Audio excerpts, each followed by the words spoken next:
L'empereur de l'humanité était plus qu'un chef de guerre. Il était une force du destin, un être façonné par des millénaires de conseils silencieux, veillant à ce que l'humanité survive aux épreuves de l'histoire. Son objectif était l'unité absolue, un impérium de la raison, libéré de l'ignorance, de la superstition et des horreurs du warp. La galaxie ne s'inclinerait pas devant les dieux, mais devant l'humanité seule, guidée par sa main inflexible. Il connaissait depuis longtemps le grand ennemi qui se cachait au-delà du voile. Le chaos, les puissances de la ruine, se nourrissaient des peurs et des faiblesses de l'humanité, la corrompant de l'intérieur. Pour vaincre cette menace, il allait unir l'humanité sous une seule bannière, la protégeant des murmures insidieux du warp. Pour y parvenir, il créa les primarques, 20 fils demi-dieux, incarnant chacun des aspects de son propre génie. Grâce à eux, il mena la grande croisade, récupérant les vestiges éparpillés de l'humanité et forgeant un empire qui durerait pour l'éternité. À leur côté, il créa les légions Astartes, des guerriers d'une puissance inégalée qui concrétiseraient cette vision. Pourtant, malgré toute sa sagesse, l'empereur s'en tenait à une croyance dangereuse, le secret. Il ne partagea pas la pleine nature du chaos avec ses fils, estimant que la simple connaissance du warp pouvait favoriser sa corruption. Même les primarques, ses plus grandes créations, étaient tenus dans l'ignorance de la véritable guerre qui se déroulait dans l'ombre. Peut-être craignait-il qu'il soit vulnérable, qu'il puisse être retourné contre lui. Peut-être croyait-il que son contrôle était absolu. Peut-être ne voyait-il pas la nécessité de s'expliquer avec des êtres inférieurs, même ceux qu'il avait créés. C'est alors que survient la première grande catastrophe. Les primarques, encore dans leur chambre de gestation, furent volés. Les puissances de la ruine ont atteint le cœur du laboratoire de l'empereur et les ont projetés dans le warp, les dispersant à travers les étoiles. C'était une attaque directe, un défi à son autorité. Le rêve de l'unité parfaite est déjà brisé. Pour la première fois depuis d'innombrables siècles, l'empereur a été dépassé. Pourtant, il ne désespérait pas. Alors que la grande croisade commençait, ses armées reconquérant les mondes humains perdus, il rechercha ses fils perdus. Un à un, ils furent retrouvés, jetés sur des mondes étranges, façonnés par des cultures étrangères, modelés par leur propre lutte. Ils n'étaient plus des ardoises vierges sur lesquelles il pouvait imprimer sa volonté. Ils étaient devenus des créatures qu'ils avaient eux-mêmes créées. Mais ils étaient à lui, et il les éleva au rang de généraux, menant la grande croisade à des sommets jamais atteints auparavant. Les bannières de l'impérium s'étendirent dans le vide. Son rêve semblait encore possible. Mais le moment de leur dispersion a tout changé. Les primarques avaient été conçus pour grandir ensemble, élevés sous la direction de l'empereur. Au lieu de cela, ils avaient été forgés dans l'isolement. Horus, le maître de guerre, aspirait à l'approbation de son père. Lorgar cherchait quelque chose de plus grand que la simple conquête.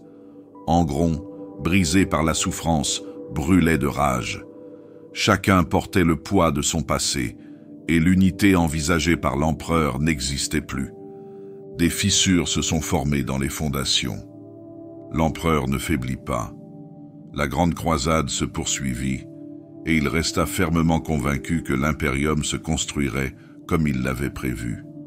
Il tenait toujours ses fils à bout de bras, les considérant toujours comme les instruments de sa volonté. Mais, bien qu'il ne veuille pas l'admettre, l'avenir n'était plus entièrement sous son contrôle.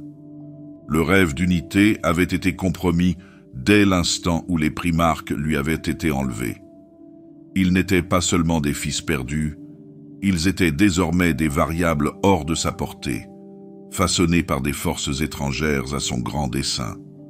Et à travers eux, le chaos trouverait un jour son chemin à l'intérieur. Dès l'instant où les primarques furent arrachés à leur capsule de gestation et projetés dans le warp, le plan parfait de l'empereur fut réduit à néant. Ils avaient été créés avec une intention méticuleuse, conçus pour être élevés sous son œil vigilant, façonnés pour devenir les généraux et les dirigeants de l'avenir de l'humanité. Au lieu de cela, ils ont été volés et dispersés dans la galaxie, perdus dans les marées du destin. S'agit-il d'un simple hasard? Un cruel accident? Ou était-ce l'œuvre délibérée du chaos, frappant sa grande ambition avant qu'elle ne puisse se réaliser? L'empereur soupçonnait cette dernière hypothèse, bien qu'il ne l'ait jamais exprimée. Les puissances de la ruine avaient vu sa vision, compris la menace qu'il représentait, et s'étaient efforcés de la perturber avant qu'elle ne prenne racine. S'il avait agi plus tôt, s'il avait consacré toutes ses forces à retrouver ses fils perdus, l'hérésie aurait-elle pu être évitée? Un à un, ils ont été trouvés. Mais ils n'étaient plus les ardoises vierges qu'il avait voulu qu'ils soient. Ils avaient été façonnés par les mondes sur lesquels ils avaient atterri, modelés par les cultures étrangères, la souffrance, la guerre et la survie. L'empereur les avait conçus pour être des instruments d'unité, mais ils étaient devenus des individus, porteurs de force et de cicatrices, qui définiraient plus tard le destin de l'Imperium. Horus, le premier à être découvert, a été élevé sur Chtonia, un monde de violence et de survie. Pourtant, il s'est élevé au-dessus de cette brutalité, devenant un leader charismatique et un fils bien-aimé. L'empereur lui accorda sa confiance, le préférant à tous les autres. Mais cette confiance contenait les germes de son plus grand échec. Leman Russ a été endurci par Fenris, un monde de guerre et de glace éternelle. Il aimait la loyauté et la force, mais s'opposait aux doctrines rigides de l'Imperium. Il suivait l'empereur, mais ses instincts étaient toujours les siens. Angron a été retrouvé trop tard, déjà brisé par les gladiateurs de Nuceria. L'empereur ne l'a pas sauvé, il l'a simplement soustrait à ses souffrances, laissant derrière lui les fantômes de ses frères morts au combat. Angron ne lui a jamais pardonné. Mortarion, élevé sur le monde toxique de Barbarus, a passé sa jeunesse à combattre des seigneurs monstrueux, avant que l'empereur n'arrive et ne les batte facilement. Au lieu d'éprouver de la gratitude, Mortarion s'est senti dépossédé de sa victoire finale, un ressentiment qui s'est envenimé sous sa loyauté. Même Guilliman, le plus brillant de ses fils, a été façonné d'une manière que l'empereur n'avait pas prévue. Élevé sur Macragge, il a construit un monde d'ordre et de discipline, privilégiant la structure à la conquête aveugle. Il était loyal, mais il remettait les choses en question. Il obéissait, mais il pensait par lui-même. Chaque primarque avait été touché par son passé d'une manière que l'empereur ne pouvait effacer. Il a cherché à les soumettre à sa volonté, à en faire les champions de la grande croisade, mais le mal était déjà fait. Leurs points de vue, leurs expériences et leurs doutes étaient déjà profondément ancrés. Aurait-il pu les atteindre plus tôt? Aurait-il pu les trouver avant que leur monde ne les façonne? La question reste en suspens, sans réponse. Mais le problème ne se limite pas à leur éducation. L'empereur avait fait d'eux des guerriers et des chefs, mais il ne les avait jamais vraiment préparés à les suivre. Il les traitait comme des outils, attendant d'eux une loyauté sans faille.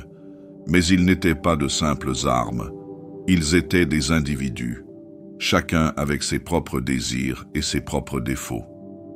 Parmi eux, l'un d'entre eux recherche une chose que l'empereur n'a jamais envisagée, la foi.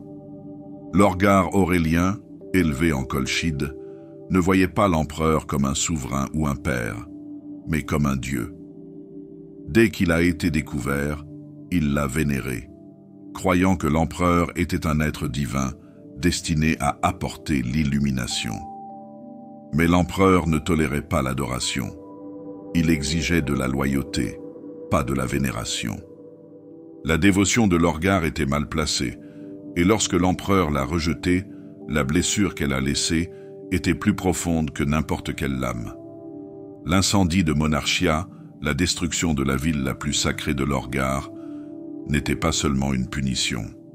C'était une humiliation, une déclaration selon laquelle sa foi était insensée, sa croyance erronée. Lorgar est brisé. Il avait désiré un dieu, et lorsque l'empereur avait refusé d'en être un, il en avait cherché un autre. Les dieux du Warp avaient observé, chuchoté, attendant le moment où sa foi vacillerait. Et quand ce fut le cas, ils lui répondirent. L'empereur aurait-il pu empêcher cela? S'il avait guidé Lorgar avec patience au lieu de le rejeter froidement, aurait-il pu le détourner du chemin qui menait à la trahison? Aurait-il pu lui donner un autre but au lieu de le rejeter dans l'ombre? Les fractures dans les fondations de l'Imperium sont déjà en train de se former. Et le premier à se briser serait Lorgar. Lorgar Aurelian ne ressemblait pas à ses frères. Alors que les autres primarques considéraient la conquête comme un devoir, il y voyait quelque chose de plus, une mission sacrée. Il n'était pas simplement un guerrier ou un dirigeant, il était un chercheur de vérité. Son esprit était rongé par le besoin de donner un sens à sa vie, de croire en quelque chose de plus grand que lui. En Kolchid, le monde où il a débarqué, la foi est tout ce qu'il y a de plus important. Les gens qui l'ont trouvé étaient des fanatiques, adorateurs de dieux lointains et invisibles. Lorgar adopta leurs coutumes et devint un prophète bien avant d'être un chef de guerre. Il dirigeait par conviction et non par peur, unissant les sectes guerrières de Kolchis en une seule grande foi. Lorsque l'empereur arriva, ce n'était pas un conquérant que Lorgar vit, c'était la divinité faite chair. Pour Lorgar, l'empereur était le dieu dont l'humanité avait toujours eu besoin. Il était immortel, d'une sagesse inouïe, d'une puissance et d'une vision sans pareille. Il était tout à fait naturel que l'humanité le vénère.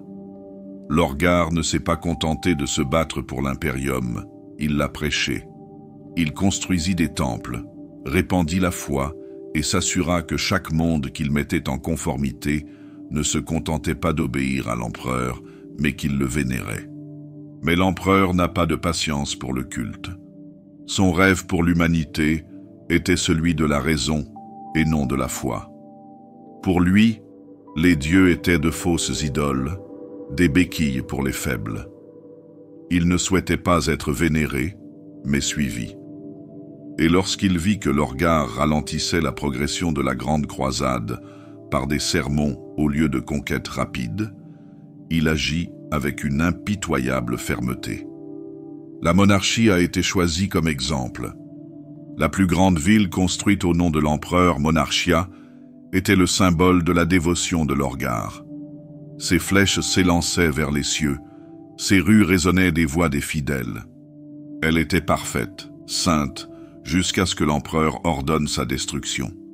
Les ultramarines, sous son commandement, s'abattirent sur Monarchia et la réduisirent à l'état de ruine. Les Wordbearers furent contraints de s'agenouiller devant les décombres, condamnés pour leur foi erronée. L'empereur en personne arriva et prononça son jugement. L'adoration était un échec. La dévotion était une faiblesse. Lorgar lui avait fait honte, et il allait maintenant apprendre le prix de cette honte. À ce moment-là, quelque chose s'est brisé à l'intérieur de Lorgar. Pendant des années, il s'est entièrement consacré à l'empereur.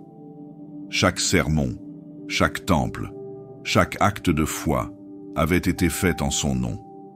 Et maintenant, ce même Dieu, l'être qu'il avait idolâtré, le Père qu'il avait aimé, l'avait mis à l'écart. Mais Lorgar n'a pas abandonné sa foi. Il en a simplement trouvé une autre. Les dieux du Warp l'avaient observé. Ils avaient vu sa dévotion, compris son désespoir, et lorsqu'il avait faibli, ils lui avaient chuchoté. Ils n'ont pas exigé son obéissance, ni ne l'ont chassé. Ils lui ont offert leur compréhension, une vérité plus grande que le froid rejet de l'empereur. Lorgar a écouté. Sa chute n'a pas été immédiate. Il ne s'est pas mis en colère ou ne s'est pas rebellé du jour au lendemain. Au lieu de cela, il chercha, étudiant les vérités cachées de la galaxie, regardant là où l'empereur lui avait interdit de regarder. On lui avait dit que les dieux n'existaient pas, mais il avait vu leur pouvoir. Il ne s'est pas tourné vers le chaos par colère, ni par défi. Il s'est tourné vers lui en l'acceptant. L'empereur avait commis une erreur plus grave que la destruction de Monarchia. Il avait rejeté son fils sans le guider vers une autre voie. Il ne lui avait pas donné de but, mais seulement une condamnation. Et Lorgar, brisé mais déterminé, trouverait sa propre vérité. Aurait-il pu en être autrement? Si l'empereur avait fait preuve de patience plutôt que de colère, Lorgar aurait-il pu rester loyal? S'il avait expliqué au lieu de punir, les premières graines de l'hérésie auraient-elles jamais été plantées? La réponse est inconnue, mais les conséquences se répercuteraient sur les étoiles. La première trahison de l'hérésie n'a pas commencé par la guerre, mais par la croyance. Magnus le Rouge était un être d'une intelligence, d'une puissance et d'une ambition immense. De tous les primarques, aucun n'avait plongé plus profondément que lui dans les mystères du Warp.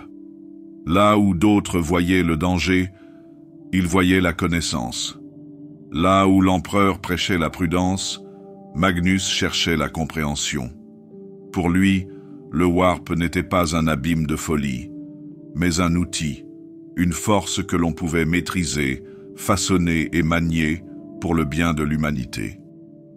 Depuis qu'il a été trouvé sur Prospero, Magnus s'est consacré à la recherche de la sagesse. Les habitants de son monde étaient des érudits, des psycheurs et des chercheurs de vérités cachées. Il lui avait enseigné leurs méthodes et il les avait tous dépassés. À l'arrivée de l'empereur, Magnus vit une âme sœur, qui avait elle aussi percé les secrets de l'existence. Il pensait que, de tous ses frères, lui seul comprenait vraiment la vision de l'empereur. Mais la plus grande force de Magnus est aussi son plus grand défaut. L'empereur, malgré tout son savoir, craignait depuis longtemps le Warp. Il en connaissait intimement les dangers, car il avait fait la guerre aux créatures qui se cachaient dans ses profondeurs. Il avait vu comment ses murmures pouvaient corrompre, comment ses promesses pouvaient tordre même les âmes les plus nobles. Il savait qu'aucun mortel, aussi puissant soit-il, ne pouvait vraiment le contrôler. Pourtant Magnus n'était pas d'accord. Il pensait que la maîtrise était possible. Le Warp était un vaste océan, rempli de merveilles et d'horreurs, mais il était persuadé de pouvoir naviguer dans ses profondeurs sans se laisser entraîner. Sa légion, les 1000 fils, incarnait cette conviction. Ce n'étaient pas de simples guerriers, mais des érudits, des sorciers, des praticiens d'arts interdits. Magnus ne se contentait pas d'autoriser ses fils à manier des pouvoirs psychiques, il les encourageait, affinant leurs capacités, débloquant des potentiels qu'aucune autre légion n'avait osé explorer. Pendant un certain temps, l'empereur a toléré le défi de Magnus. Il avait toujours été plus indulgent avec son fils cramoisi qu'avec les autres. Les dons de Magnus étaient indéniables, et l'empereur reconnaissait leur utilité. Mais même sa patience avait des limites. Au fur et à mesure que la grande croisade prenait de l'ampleur, on entendit parler de mondes entiers soumis à la domination psychique, de 1000 fils utilisant la sorcellerie là où l'acier aurait dû suffire. D'autres primarques exprimèrent leurs inquiétudes. Emanrus parlait de sorcellerie, Mortarion condamnait l'hérésie. Même Horus, toujours pragmatique, mit en garde contre les dangers d'une propagation incontrôlée d'un tel pouvoir. C'est ainsi que l'empereur prend son décret. Le conseil de Nicaea fut convoqué, un grand rassemblement des esprits les plus puissants de l'impérium, pour régler la question de la pratique psychique une fois pour toutes. Les primarques, les chefs des légions et d'innombrables érudits et guerriers se réunirent pour rendre leur jugement. Devant eux, Magnus se tenait debout, plaidant sa cause. Il parlait de connaissance, d'illumination, du potentiel illimité de l'humanité si seulement elle embrassait le warp, au lieu de le craindre. Il affirmait que les psycheurs étaient l'avenir, que les rejetés revenaient à stagner. Il était éloquent, passionné, totalement convaincu de sa justesse.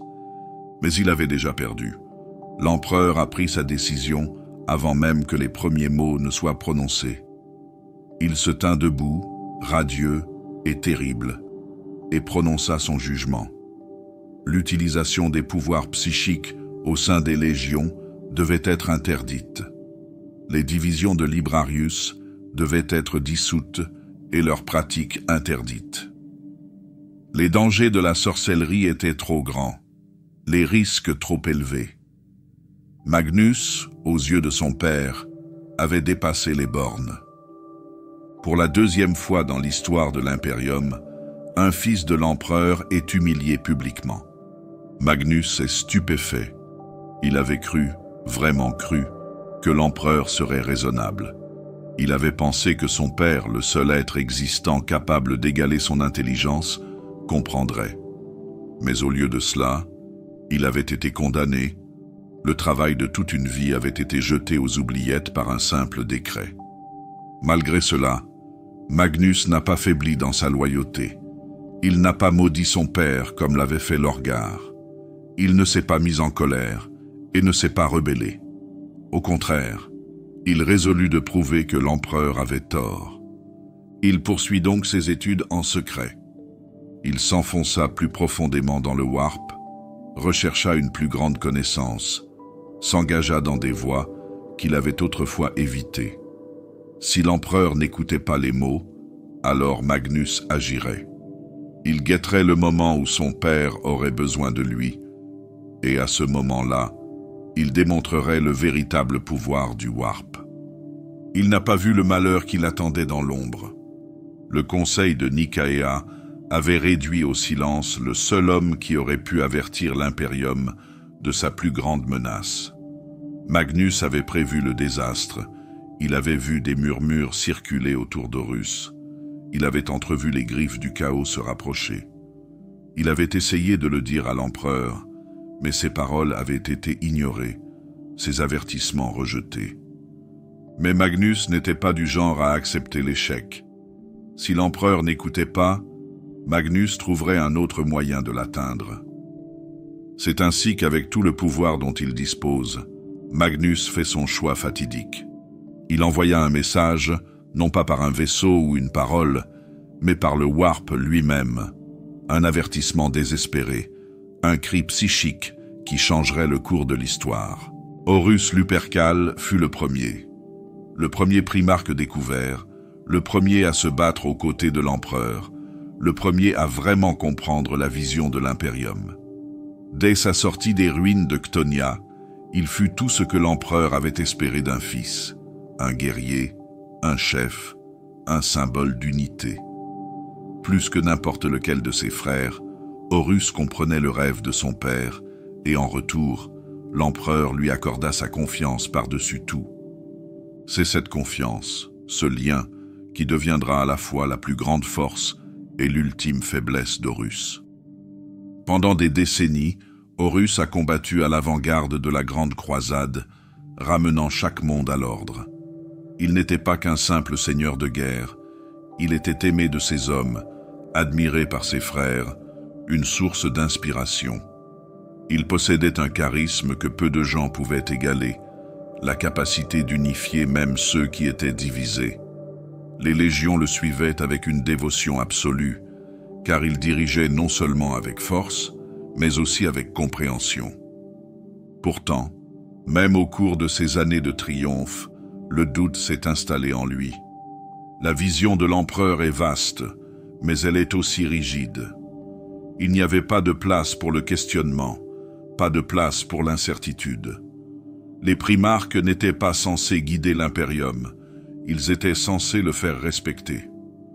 Horus, malgré toute sa brillance, n'était qu'un outil dans la main de son père.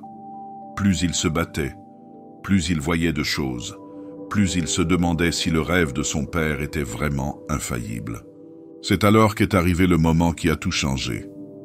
L'empereur, après avoir mené la croisade pendant des siècles, est parti. Il s'est retiré des premières lignes, retournant sur Terra sans explication. Horus fut chargé de commander à sa place, supportant le poids d'un empire encore en devenir.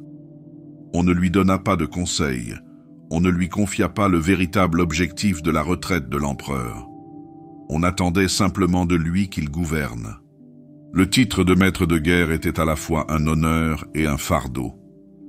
Il élevait Horus au-dessus de ses frères, le plaçant à la tête de tout l'effort de guerre. Mais il l'isolait également.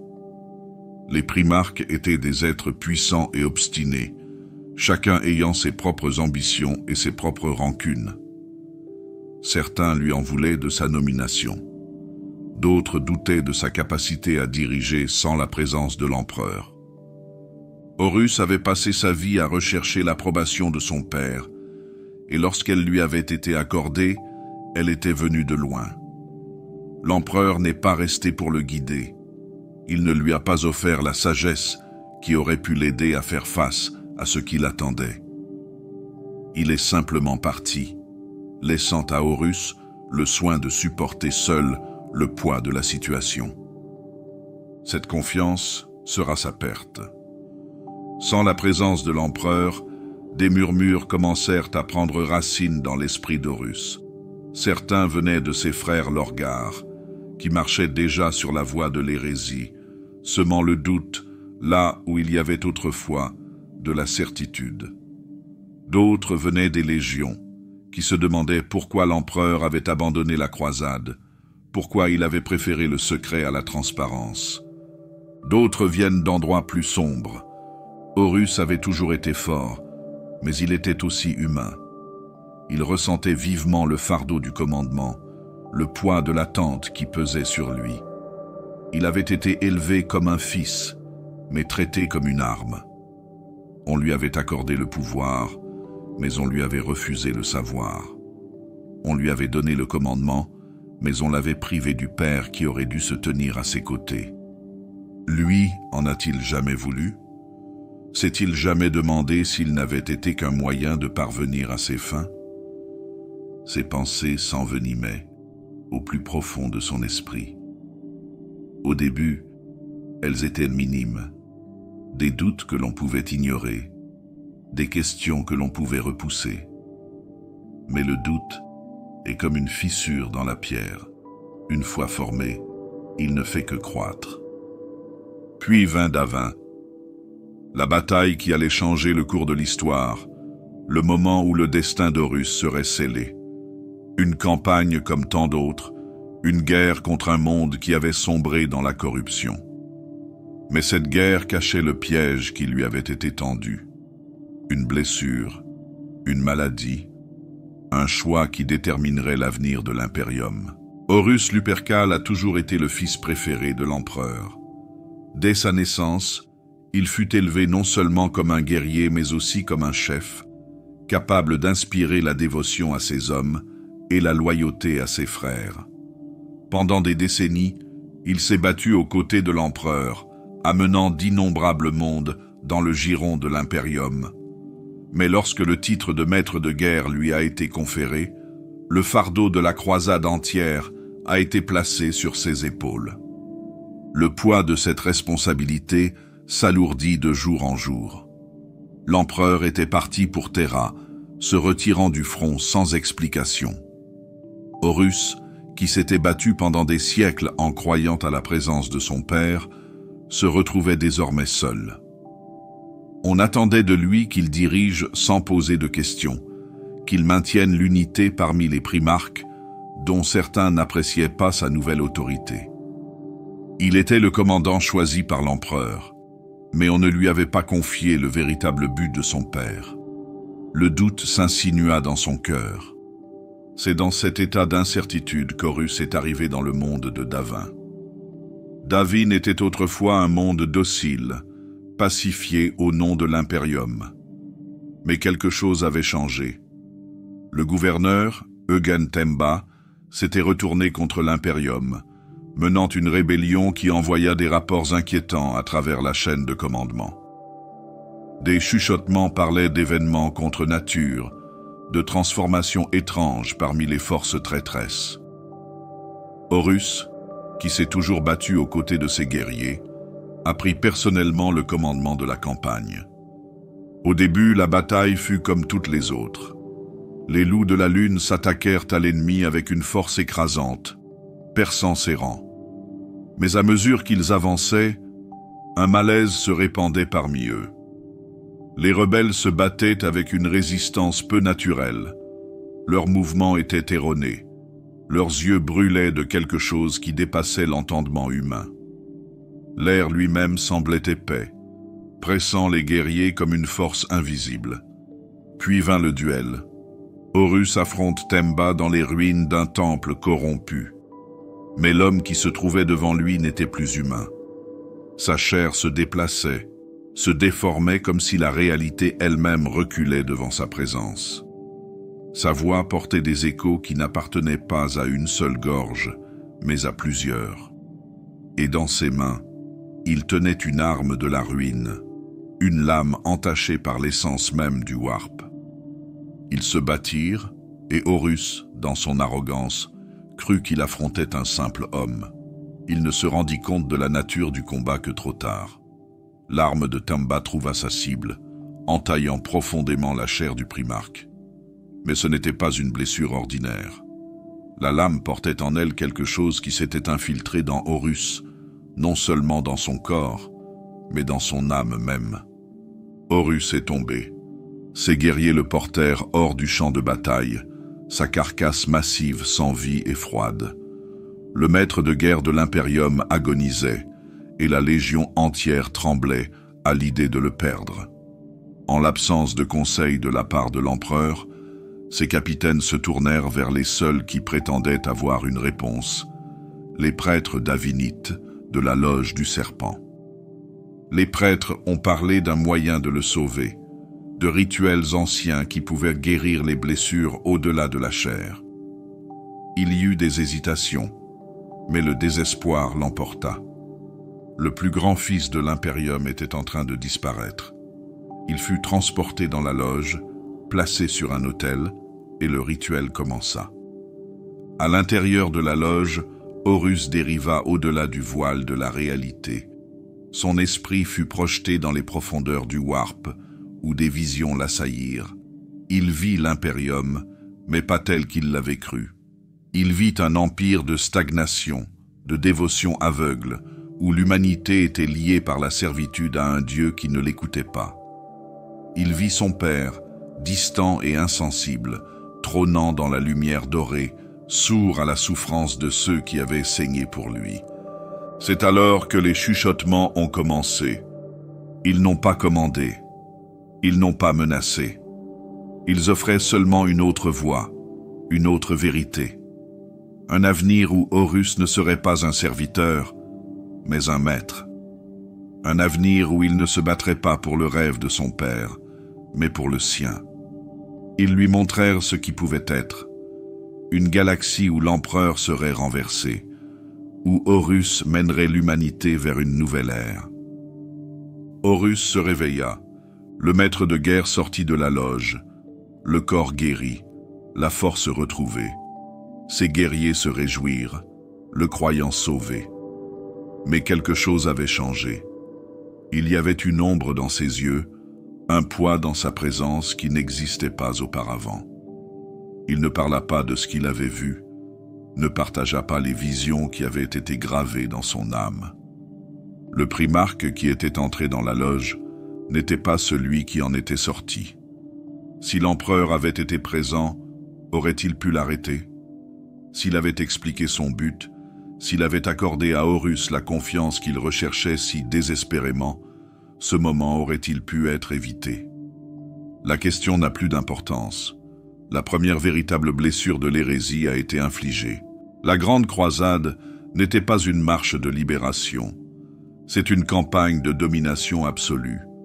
La vision de l'empereur exigeait l'unité, et l'unité ne pouvait être obtenue par la seule diplomatie. Les mondes qui se soumettaient pacifiquement étaient rares, la plupart étaient mis au pas par le feu et la lame. La bannière de l'impérium fut hissée sur des villes réduites à l'état de ruine, ces lois appliquées sur les ruines des civilisations qui refusaient de s'y plier. Les légions Astartes étaient les instruments choisis par l'empereur, et ils exécutaient sa volonté sans hésitation. Leur but n'était pas de raisonner, mais de conquérir. Ceux qui résistaient n'avaient pas de seconde chance. La conformité n'était pas demandée, elle était exigée. La seule pitié accordée était la mort rapide de ceux qui s'opposaient à la règle impériale. Parmi les primarques, certains embrassaient cette doctrine sans se poser de questions. Le man Russ, le roi loup, ne voyait pas l'intérêt de la diplomatie. Ces guerriers ne laissaient dans leur sillage que du sang et des cendres. Ferrus Manus considérait la résistance comme une faiblesse. Ceux qui étaient trop fragiles pour se soumettre méritaient d'être éradiqués. Même Rogaldorn, toujours inébranlable, pensait que l'ordre de l'impérium ne pouvait être établi que par la discipline et la force. Mais tous les primarques ne partageaient pas cette conviction. Certains avaient commencé à remettre en question la nature brutale de la croisade. Robert Guilliman, souverain d'Ultramar, avait vu une autre voie. Son domaine ne prospérait pas par la destruction, mais par la structure et la gouvernance. Il ne brûlait pas les mondes, il les transformait en parties fonctionnelles de l'impérium.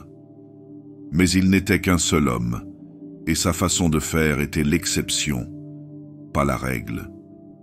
La croisade ne s'est pas arrêtée pour construire, elle a simplement avancé, toujours plus loin, laissant dans son sillage d'innombrables civilisations brisées. Sanguinius, le primarque angélique des Blood Angels, portait le poids de chaque vie perdue. Son cœur était lourd de chagrin pour les innombrables milliards de personnes qui mouraient en hurlant sous la machine de guerre impériale. Il se battait parce que c'était son devoir, mais il se demandait s'il n'existait pas une autre voie, une voie où l'avenir de l'humanité ne serait pas bâti sur des montagnes de cadavres. Même Horus, le maître de guerre lui-même, commençait à voir les fissures. Il avait autrefois cru en la vision de son père avec une foi inébranlable, mais au fur et à mesure que la croisade se poursuivait, le doute s'installait. L'empereur parlait d'unité, mais l'impérium était bâti sur le massacre. Il parlait d'illumination, mais d'innombrables mondes n'avaient d'autre choix que de s'agenouiller ou de mourir. Était-ce vraiment l'avenir que l'humanité méritait? La désillusion parmi les primarques grandissait. Certains voyaient leur père comme un idéaliste, aveugle aux souffrances infligées par ses conquêtes. D'autres le voyaient comme un tyran, exigeant une obéissance sans faille. Et le pire, c'est que l'empereur les avait quittés. Il avait abandonné la croisade, se retirant sur Terra pour des raisons qu'il refusait d'expliquer. Pour beaucoup de ses fils, cela a été ressenti comme une trahison. L'empereur s'était autrefois tenu à leur côté, menant la charge, partageant leur victoire. Aujourd'hui, il n'est plus qu'une figure lointaine, un dirigeant qui donne des ordres depuis un trône qu'ils ne verront jamais. Les primarques avaient été créés pour être ses égaux, mais ils étaient traités comme de simples outils. La loyauté qu'ils avaient autrefois manifestée librement était désormais mise à rude épreuve, usée par les exigences incessantes de la conquête et le silence de Terra. Et puis, il y avait ceux qui avaient déjà tourné leur regard vers une autre voie. Lorgar avait depuis longtemps abandonné sa foi en l'empereur. La destruction de Monarchia l'avait laissé brisé, à la recherche d'une nouvelle vérité. Dans les murmures du Warp, il l'avait trouvé. Les dieux que l'empereur avait reniés étaient bien réels, et il l'avait accueilli à bras ouverts.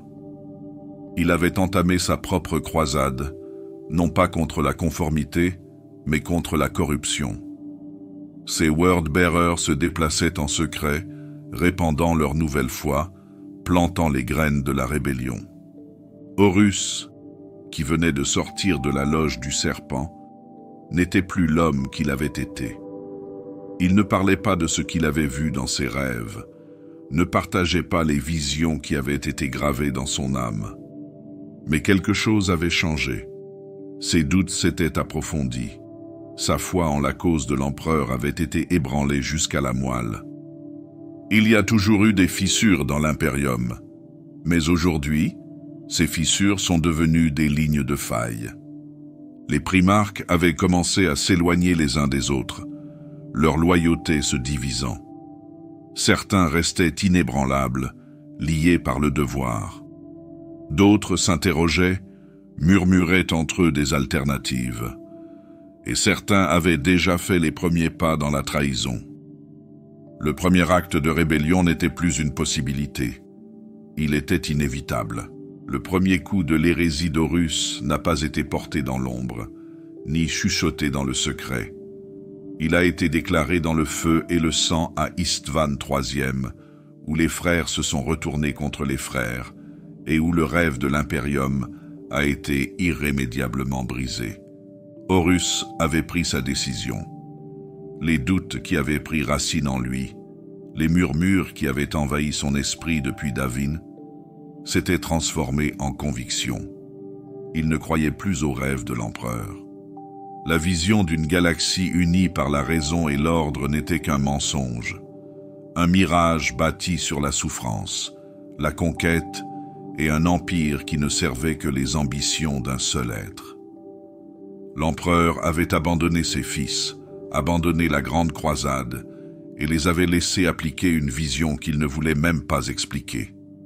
Horus ne serait plus un outil. Mais une rébellion ouverte exigeait plus qu'une simple intention. Horus savait qu'il ne pouvait pas rester seul. Il avait besoin d'alliés, d'assurer son pouvoir avant que l'empereur ne réagisse. Il se tourna vers ceux qu'il savait prêts à le suivre. Lorgar, dont la foi s'était depuis longtemps détournée de son père. Angron, dont la rage n'avait jamais été domptée. Fulgrim, dont l'orgueil le rendait vulnérable. Mortarion, dont l'amertume s'était transformée en ressentiment. Ils furent les premiers à tomber, mais ils ne seraient pas les derniers. Avant de pouvoir faire la guerre à l'Imperium, Horus devait purger ses propres rangs. Certains membres de sa propre légion, les loups de la lune, aujourd'hui rebaptisés fils d'Horus, restaient fidèles à l'empereur. D'autres légions sous son commandement comptaient des guerriers qui ne trahiraient pas leur serment. Pour que sa rébellion réussisse, il fallait qu'il meure. C'est ainsi qu'Istvan III a été choisi comme lieu du premier massacre.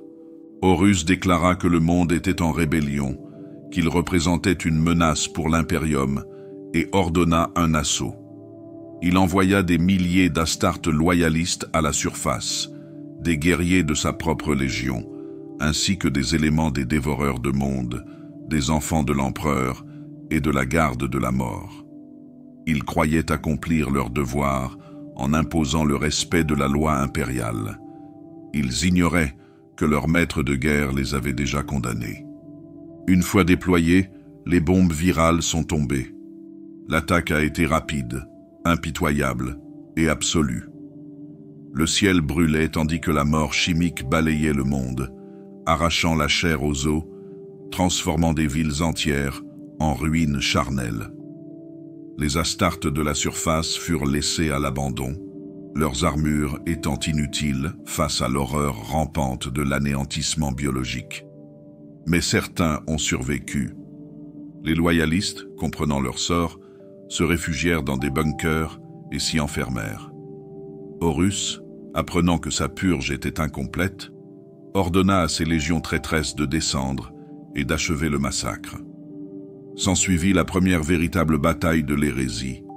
Astartes contre Astartes, frères contre frères. Ceux qui avaient autrefois combattu côte à côte se déchiraient maintenant les uns les autres. Garviel Loken, capitaine des loups de la lune resté fidèle à l'empereur, luttait désespérément contre la trahison qui se tramait autour de lui.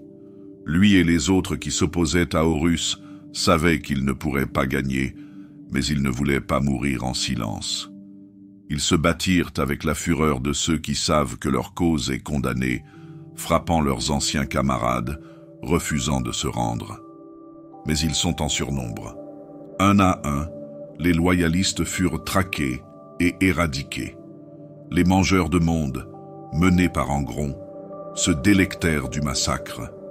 Les enfants de l'empereur, guidés par les excès croissants de Fulgrim, transformèrent le champ de bataille en une célébration tordue de la mort. La garde de la mort, sous la main froide de Mortarion, exécutait ses anciens frères avec une efficacité impitoyable. Lorsque le dernier loyaliste est tombé, Istvan III est resté silencieux. L'empereur, loin sur Terra, reçut la nouvelle du massacre trop tard. Le maître de guerre en qui il avait placé toute sa confiance s'était retourné contre lui. Les fils qu'il avait forgés pour apporter l'unité à la galaxie menaient maintenant sa destruction. La grande croisade était terminée. L'Imperium était en guerre contre lui-même. Et si l'empereur avait agi plus tôt? Et s'il avait été présent pour guider Horus, pour répondre à ses doutes avant qu'ils ne prennent racine? S'il avait vu les fractures au sein de ses fils avant qu'elles ne deviennent irréparables? L'hérésie aurait-elle pu être évitée ou était-elle toujours inévitable? L'hérésie d'Horus a brisé le rêve de l'empereur. Une guerre qui a consumé la galaxie, une trahison qui a déchiré la fraternité des primarques et une tragédie qui a laissé l'Imperium à l'état d'ombre de ce qu'il était censé être. Mais il y avait eu des moments où le destin aurait pu basculer, où les choix auraient pu être faits différemment. Le grand désastre n'a pas été soudain, ni sans avertissement. Les graines avaient été plantées bien avant le premier acte de rébellion, et à chaque étape, il y avait une chance d'empêcher la chute. Lorgar Aurélien était un homme de foi. Contrairement à ses frères, qui considéraient la guerre comme un devoir, il la voyait comme un acte sacré, un moyen d'apporter un but aux perdus et un ordre aux ignorants. Sa foi en l'empereur était absolue, une dévotion inébranlable qui avait façonné toute sa légion. Pourtant, l'empereur ne voulait pas de culte. Il n'avait aucune patience pour les temples, les prières ou les prophètes. Lorsqu'il avait vu ce que Lorgar avait fait, lorsqu'il avait contemplé les monuments et les églises érigées en son nom, il n'avait pas offert de conseil, il avait offert un châtiment. Monarchia a brûlé. Les Wordbearers furent contraints de s'agenouiller devant les ruines de leur foi, humiliés devant l'Imperium pour lequel ils s'étaient battus. Lorgar, dont l'existence entière avait été construite autour de la croyance, fut laissé à la dérive. Et c'est à ce moment-là que le chaos lui a chuchoté. Il n'exigeait pas, il offrait. Il ne forçait pas, il accueillait. Si l'empereur l'avait guidé au lieu de le briser, s'il avait donné à Lorgar un nouveau but au lieu de le mettre de côté, peut-être que les premières graines de la trahison n'auraient jamais pris racine. Peut-être que les Wordbearers seraient restés loyaux et que la grande trahison n'aurait jamais commencé. Magnus le Rouge n'avait jamais voulu que servir. Il était le psycheur le plus doué des primarques, celui qui comprenait le mieux les mystères du Warp et les dangers qui s'y cachaient. Il avait vu le pouvoir que l'humanité pouvait exercer, le potentiel qui pouvait être libéré si seulement l'empereur l'acceptait. Mais l'empereur ne l'a pas fait. Il craignait le Warp, il en comprenait trop bien les dangers. C'est ainsi qu'à Nikaea, il prit un décret. Le Librarius serait dissous et la pratique psychique interdite au sein des légions. Magnus, le roi cramoisi, fut chassé. Malgré cela, il resta loyal. Lorsqu'il vit la tempête se former autour d'Horus, il tenta d'avertir l'empereur, envoyant son message désespéré par le Warp, même que son père lui avait interdit d'utiliser. Le résultat fut une catastrophe. L'empereur, furieux, ordonna à l'éman russe de mettre Magnus au pas, et Prospero brûla. Les 1000 fils, autrefois érudits et sorciers, furent dispersés, et Magnus lui-même n'eut d'autre choix que de se tourner vers les dieux du chaos. Si l'empereur avait écouté, s'il avait accueilli le savoir de Magnus au lieu de le faire taire, peut-être que le roi cramoisi aurait été le plus grand défenseur de l'impérium, au lieu d'être l'un de ses plus grands traîtres. Horus Lupercal avait été le fils préféré de l'empereur, le premier des primarques, le maître de guerre de l'impérium. Il avait combattu aux côtés de son père, mené la grande croisade en son nom et porté la bannière du destin de l'humanité jusqu'aux étoiles les plus lointaines. Pourtant, lorsque le fardeau de la direction lui fut confié, il dut le porter seul. L'empereur retourna sur Terra, s'enfermant dans le secret, n'offrant ni conseil ni réconfort. Horus, malgré toute sa force, fut abandonné. Le doute s'installe. Les murmures du chaos l'ont trouvé, mais ils n'ont pas commandé. Il remplissait simplement le vide laissé par l'absence de son père. Lorsqu'il fut terrassé sur Davin, lorsqu'il gisait blessé et vulnérable, il n'y eut personne pour le ramener, si ce n'est ceux qui attendaient depuis longtemps sa chute. Ils lui montrèrent un avenir où l'empereur était un tyran, où l'impérium était un empire d'esclaves, et où lui, Horus, était le seul assez fort pour le changer. Si l'empereur avait été présent, s'il avait confié à Horus la vérité sur sa grande œuvre, peut-être le maître de guerre n'aurait-il jamais changé d'avis. Peut-être serait-il resté le plus grand champion de l'empereur plutôt que son plus grand ennemi. La grande croisade avait été bâtie sur la conquête, sur la guerre, sur la croyance que l'unité ne pouvait être atteinte que par la force. Mais la conquête engendre le ressentiment, la guerre la division, et la force seule ne suffit jamais. L'impérium qui était censé unir l'humanité l'a au contraire écrasé sous son poids. Les primarques, créés pour être ses champions, ont été traités comme des outils. L'empereur, le guide de l'humanité, s'est éloigné de ceux qui avaient le plus besoin de lui. Il existait un chemin où rien de tout cela n'aurait dû se produire. Un avenir où Lorgar avait reçu la foi au lieu d'être humilié, où Magnus avait reçu la confiance au lieu d'être mis de côté, où Horus avait été guidé au lieu d'être laissé dans le silence. Un avenir où la grande croisade s'était achevée sur un triomphe, où l'impérium était resté intact, où l'empereur n'était pas assis sur un trône qui lui dévorait l'âme. Mais cet avenir n'a jamais vu le jour.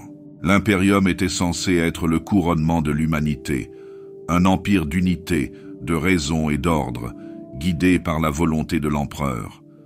Il était censé être le triomphe final sur les ténèbres qui avaient frappé l'humanité pendant des millénaires. La grande croisade avait balayé les étoiles, ramenant des mondes perdus au bercail, écrasant les vestiges d'anciennes tyrannies et forgeant une civilisation qui ne tomberait plus jamais dans l'ignorance ou la superstition. Mais sous cette grandeur, des fissures s'étaient formées. Des fissures qui s'élargissaient à chaque bataille, à chaque acte de conformité, à chaque monde mis au pas non pas par l'inspiration, mais par le feu et le sang. Les primarques avaient été les fils élus de cette vision, les guerriers qui conduiraient l'humanité vers son destin. Chacun d'entre eux avait été créé pour la grandeur, leurs gènes tissés dans un but précis, leurs esprits sculptés pour refléter le dessein de l'empereur. Pourtant, ils n'avaient pas été élevés par sa main. Volés avant d'avoir pu être façonnés, ils avaient atterri sur des mondes qui les avaient transformés en quelque chose d'autre. Lorsqu'on les retrouva, ils n'étaient plus les parfaits instruments de sa volonté, mais des hommes façonnés par les épreuves, par la guerre, par les croyances de ceux qui les avaient élevés. Certains avaient embrassé l'impérium avec conviction, tandis que d'autres avaient nourri des doutes qui s'étaient envenimés avec le temps. Lorgar avait cherché un sens au-delà de la conquête, une vérité plus grande que la guerre, et lorsque l'empereur rejeta sa foi, il trouva de nouveaux dieux prêts à l'embrasser. Magnus avait recherché la connaissance, croyant pouvoir maîtriser la force même qui menaçait l'humanité.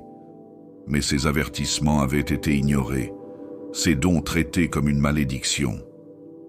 Horus s'était vu confier l'autorité, mais il avait dû en supporter seul le poids, abandonné sans les conseils sur lesquels il s'était autrefois appuyé. Chaque trahison, chaque moment de rejet, les avait éloignés de la vision de l'empereur et, en fin de compte, ils s'étaient retournés, non pas parce qu'ils avaient été faibles, mais parce qu'ils avaient été mis à l'écart. La guerre qui s'ensuivit n'était pas une simple rébellion. Il s'agissait d'une prise de conscience. Les primarques avaient été créés pour être des chefs, mais ils n'avaient jamais été traités comme des égaux. Ils avaient été des armes, conçues pour la conquête. Mais on attendait d'eux qu'ils suivent sans poser de questions.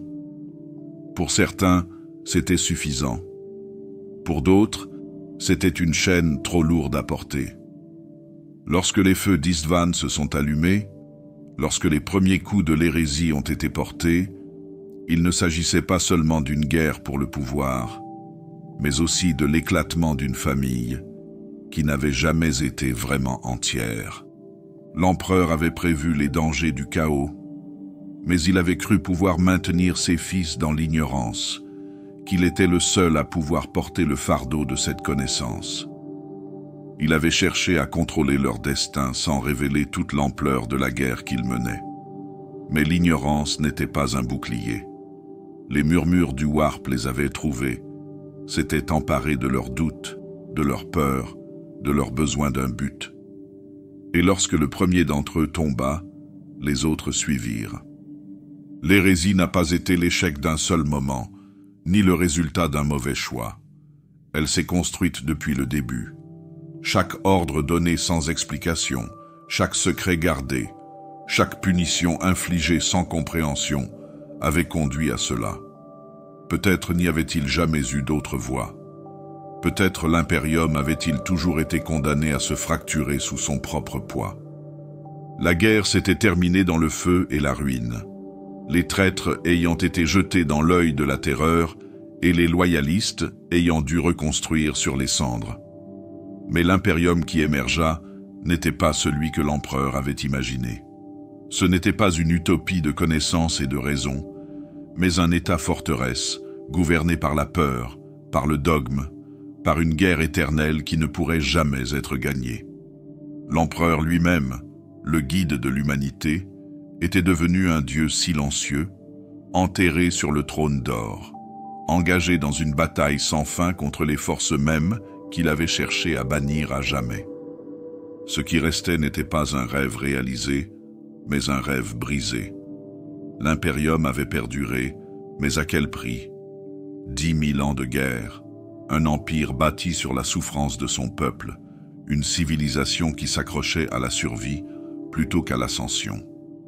Il n'était pas devenu le phare de l'avenir de l'humanité, mais un sinistre monument à ce qui avait été perdu. L'empereur avait autrefois entrevu un avenir d'unité, mais ce qu'il a construit à la place, c'est un empire maintenu par la peur. Il avait autrefois cherché à libérer l'humanité de la superstition, mais il était désormais vénéré comme un dieu par ceux qui ne se souvenaient plus de la vérité. Il avait autrefois rêvé d'un impérium qui s'opposerait au chaos, mais sa plus grande guerre n'avait jamais vraiment pris fin. Elle ne s'achèvera jamais. Le poids de ses choix avait remodelé la galaxie.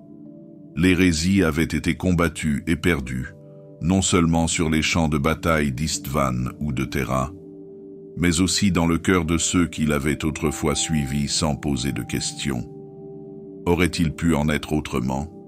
L'impérium aurait-il pu être plus que cela? La réponse n'a plus d'importance. Le passé est immuable, l'avenir incertain. Tout ce qui restait, c'était la guerre.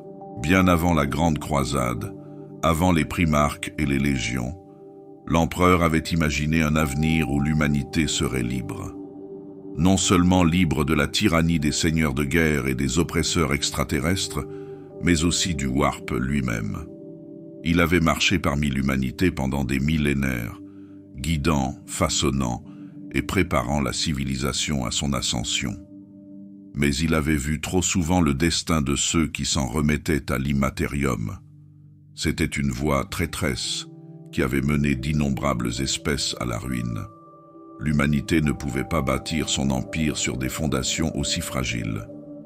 Le Webway était la réponse.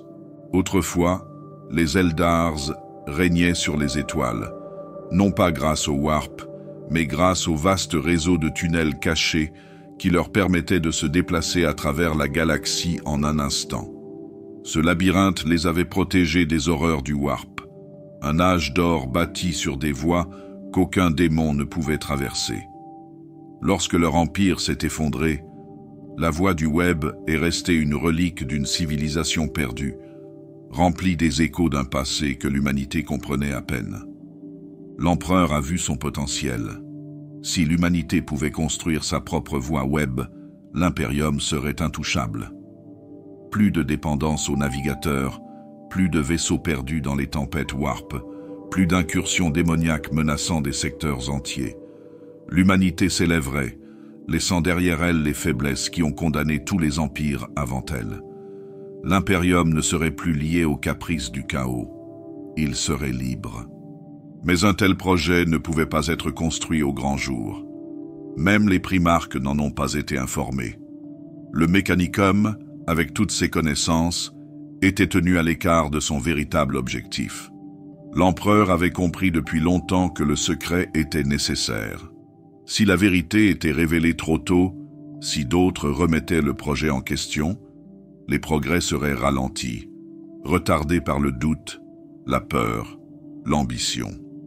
Il ne pouvait pas se le permettre. La passerelle doit être sécurisée avant d'être comprise. Dans les profondeurs du palais impérial, les travaux ont commencé. De grands tunnels furent creusés dans le tissu de la réalité, s'étendant jusqu'aux vestiges des voies perdues des Eldar. Des psycheurs, dont l'esprit était lié à la volonté de l'empereur, travaillaient à stabiliser les passages délicats, s'assurant qu'ils pouvaient être agrandis sans s'effondrer. L'empereur lui-même participa à la construction, son pouvoir visant à plier l'ancienne architecture de la voie du Web aux objectifs de l'humanité. Mais Webway a résisté. Il n'avait jamais été destiné à des mains humaines. Les Eldars l'avaient tissé à partir de connaissances qu'aucun esprit mortel ne pouvait comprendre, la façonnant avec une précision qui dépassait tout ce que le Mechanicum pouvait reproduire. Bien que la volonté de l'empereur soit immense, bien que son pouvoir soit incommensurable, la voie du Web n'était pas facile à dompter. C'était une chose fragile. Ses structures étaient délicates. Sa stabilité dépendait de forces bien plus anciennes que l'Imperium. Malgré tout, il continua à avancer. La Grande Croisade avait apporté l'unité aux étoiles, mais l'unité ne suffisait pas. La guerre ne pouvait être le fondement d'une civilisation durable. L'humanité avait besoin de quelque chose de plus grand, de quelque chose qui aille au-delà de la conquête. La voie du Web n'était pas seulement un moyen de transport, c'était la clé de tout. Un avenir où l'Imperium ne se contentait pas de perdurer, mais s'épanouissait, intouchable par les puissances qui se cachaient au-delà du voile. Mais il y avait des choses dans la voie du Web qui ne pouvaient pas être ignorées. Les Eldar avaient abandonné nombre de ces couloirs, mais ils ne les avaient pas laissés vides. Les vestiges de leur civilisation subsistaient encore, sentinelles oubliées gardant des chemins qui n'avaient pas été empruntés depuis des millénaires. Et dans l'obscurité, quelque chose d'autre veillait. Les dieux du chaos avaient vu ce que l'empereur construisait. Ils avaient compris ce que cela signifiait. S'il avait réussi, si la voie du Web avait été achevée, l'humanité se serait entièrement coupée du Warp. L'Imperium serait devenu un empire hors de portée des démons, hors de portée de la corruption, hors de portée du chaos lui-même. Les dieux de l'immatérium ne pouvaient le permettre. Le projet de la voie du web, bien que construit selon la vision grandiose de l'empereur, n'était pas entièrement une création de l'humanité. C'était un rêve emprunté, volé au reste des Eldar, une ancienne race qui avait autrefois régné sur les étoiles. Ils avaient tissé la voie du web bien avant que l'humanité ne commence son ascension, créant un vaste réseau de voies cachées qui leur permettait de traverser la galaxie sans avoir à compter sur les dangers du warp. L'empereur, à la recherche d'une voie plus sûre, a vu dans ce potentiel la clé de l'avenir de l'humanité. Si l'Imperium parvenait à maîtriser la voie du web, il libérerait l'humanité des griffes du warp et assurerait sa place en tant que force dominante dans la galaxie. Mais la voie du web n'a jamais été conçue pour les mains humaines. Elle était née de l'esprit d'une espèce bien plus ancienne que l'humanité, et l'empereur, aussi brillant soit-il, avait sous-estimé le défi que représentait la découverte de ses secrets. Les voies créées par les Eldars n'étaient pas de simples routes. Elles étaient liées au tissu même de l'univers, aux lois de la réalité et au warp lui-même. La voie du web était une chose délicate, un réseau de couloirs et de voûtes qui devait être soigneusement développé, entretenu et stabilisé. La tâche était immense et personne ne savait comment l'accomplir pleinement. L'empereur se tourna vers le Mechanicum de Mars, espérant utiliser leurs connaissances avancées en matière de technologie et d'ingénierie pour l'aider dans cette entreprise. Le Mechanicum avait toujours été le créateur des armes et des machines les plus avancées de l'Imperium. Ils étaient rompus à la construction de merveilles, mais la voie du web ne ressemblait à rien de ce qu'ils avaient connu. Leur connaissance des arcanes, des technologies mystiques qui sous-tendent l'univers, était limitée. C'est pourquoi le Mechanicum a été autorisé à apporter son aide, bien qu'il ait été tenu dans l'ignorance de la véritable nature des plans de l'empereur. Il avait besoin d'eux, mais il ne pouvait pas se permettre de tout partager. Le secret de l'empereur, bien qu'il soit le reflet de son esprit stratégique, devint bientôt la source de tensions croissantes. Le Mechanicum s'est longtemps enorgueilli de son indépendance, de sa dévotion aux dieux machines et de sa supériorité en matière de technologie. Être tenu dans l'ignorance, même sur un projet d'une telle ampleur, était une insulte pour eux. Ils commencèrent à se méfier et à s'interroger sur les véritables intentions de l'empereur. Ils avaient leurs propres secrets. Sous la surface de Mars, le Mechanicum se livrait à des activités interdites. Ils découvrirent d'anciennes technologies Xenos, scellées depuis des millénaires, des artefacts laissés par des races dont les connaissances surpassaient les leurs. Ils commencèrent à expérimenter de nouveaux types de machines, des appareils capables de s'interfacer avec l'immatérium, des machines capables d'infléchir les lois de la réalité d'une manière que l'empereur lui-même ne pouvait pas comprendre. Plus il travaillait, plus il réalisait l'ampleur du projet Webway.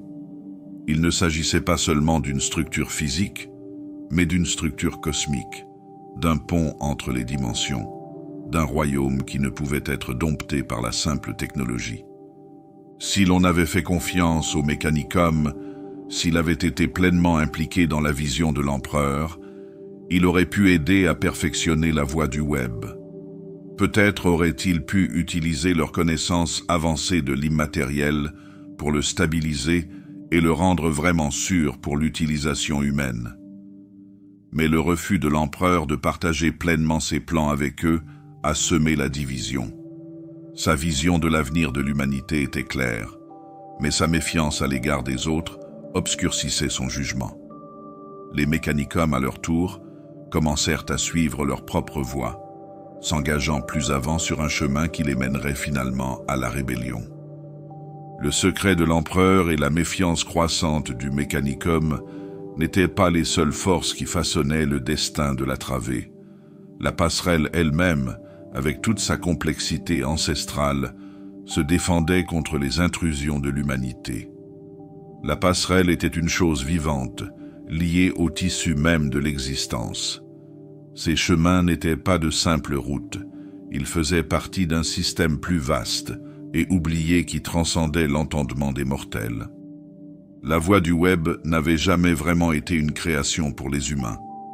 Les Eldars, à l'époque de leur splendeur, l'avaient comprise, mais eux non plus n'avaient pas réussi à la dompter complètement. L'empereur, malgré tout son génie, ne pouvait pas plier la voie du web à sa volonté. Il avait sous-estimé l'ampleur du danger et la complexité de la tâche. Et pourtant, malgré les fissures qui se sont formées, le travail s'est poursuivi. La voie du web se développait lentement, mais son achèvement semblait toujours hors de portée. La vision de l'empereur, son espoir d'un avenir où l'humanité serait libérée des dangers de la distorsion, ne tenait qu'à un fil. Ce projet était le plus grand pari de l'empereur, mais il reposait sur des secrets, de la méfiance et un ancien pouvoir qui ne pourrait jamais être vraiment contrôlé. Les Mechanicum, malgré leur méfiance croissante, avaient un rôle à jouer. Leur expertise était essentielle, mais elle avait un prix. Leur allégeance, leur loyauté et leur foi s'érodiaient lentement, morceau par morceau, à mesure que le grand rêve de l'empereur se rapprochait de sa réalisation. Le projet de la voie web n'était pas seulement une entreprise d'ingénierie et d'étude des arcanes, c'était un pari sur l'avenir lui-même. La vision de l'empereur d'une galaxie libérée des horreurs du warp, d'un avenir où l'humanité pourrait se développer sans craindre l'immatérium, n'avait jamais été aussi évidente que dans la construction du portail de la voie web sous le palais impérial. Mais il ne s'agissait pas d'un projet ordinaire. C'était une opération délicate, pleine de dangers qui ne pourraient jamais être pleinement compris, même par l'empereur. Le trône d'or, l'immense dispositif qui soutiendra l'existence de l'empereur, n'est pas seulement un système de survie. C'était aussi le cœur du projet Webway, l'appareil qui permettrait un jour à l'humanité de voyager à travers les étoiles sans dépendre du warp. L'empereur avait construit cette machine avec la même précision méticuleuse que pour la Grande Croisade. Mais ce projet avait quelque chose de profondément différent. Il s'agissait de l'aboutissement de la vision de toute une vie qui consistait à rompre les liens de l'humanité avec le warp, un projet qui exigeait à la fois sa brillance et son secret. Il avait choisi de travailler seul, une décision qui allait déterminer son destin. Ne faisant confiance à personne, l'empereur avait caché le projet de la voie web à ses fils et alliés les plus proches. Le Mechanicum, malgré sa précieuse contribution, n'avait pas été autorisé à comprendre toute l'étendue de ce qu'il était en train de construire. La nature secrète de la construction de la voie, le réseau de puissance et les mécanismes arcaniques qui pulsaient sous la surface de Terra garantissaient qu'il ne s'agirait jamais d'un véritable effort de collaboration. Ce projet unique, né de sa plus grande ambition, est devenu son plus grand défaut. L'obsession de l'empereur de contrôler l'avenir, de le façonner à son image, l'a conduit à exclure ceux qui auraient pu voir les dangers de sa voie.